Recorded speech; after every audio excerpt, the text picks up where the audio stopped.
It started innocently, venturing into the bamboo woods behind his beachside village Treich. Most residents went into the woods purely as a matter of business, to gather wood for the fires or to harvest the larger shoots for structural purposes. There was no such thing as enough torches, so premium shoots could sometimes be a coveted commodity. There were worn paths in the areas immediately surrounding Treich, but those soon dwindled and faded to guesswork. It was there Dorin found what would soon turn into an obsession. A berry, singular and blue. Not a true sapphire blue, but a purplish blue that seemed to almost have a shimmering quality. When Dorin looked at it from one angle, it was almost violet, but then looking at the same spot from a slightly different view made it as blue as a sun-drenched ocean sky. Dorin had no idea what could make a plant grow this way, but he was mesmerized. He tried to examine the roots, but felt a great hesitation in disturbing the soil, which seemed to breathe with life. Something which defied his understanding was causing this miracle of nature. But Dorin was cautious.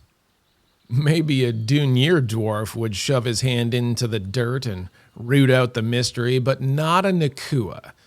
No, Dorin was satisfied that he could harvest the berry and take the prize back to the ore. And so he did. In a small box, which Dorin opened repeatedly over the next couple hours, Dorin examined the berry. The color looked no less mystical off the green vine which he had plucked it. After the 9th opening, Dorin had exasperated himself with inaction. Dorin, you waste of a beach dwarf, what are you doing?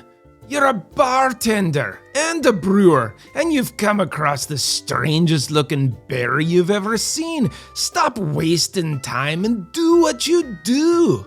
Dorin almost shouted to himself and his empty bar, having closed it to go on his expedition. He wiped the counter off, complete with a few wooden plates crashing off the corner of the bar, and took out his mortar and pestle. Taking the now royal blue berry out of the box, he gingerly placed it into the bowl and looked upwards, waiting for a sign from the cocktail gods.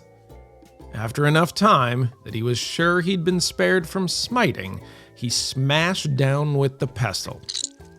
Dorin jumped back. The juice that came from the berry shimmered in the way a light oil would dance on the ocean surface, but with 10 times the colors. Also, and even more inexplicably, the amount of juice seemed to be impossible. It nearly filled the bowl, despite the original size of the berry being a fraction of the container. Dorin gathered his resolve and continued to mash the berry. After emptying the juice into a larger container twice, he was satisfied that he had successfully extracted everything that was possible, or as he thought, impossible. Behind the bar, in a room away from view, if you can call a room with no walls a room at all, was Dorin's mixing vat. Dorin still used the dwarven tradition of kegging, albeit not for beer. Kegs were just a useful tool, even if his drinks were of a considerably fruitier and more potent variety. This is also where he had his distilling equipment. While he didn't bother himself with mining, Dorin found that he must have genetically inherited some aptitude for metalwork. Whenever his equipment was in need of a repair, a few trades and a lubricated negotiation session at the bar yielded him all the metal he would need to fix his still.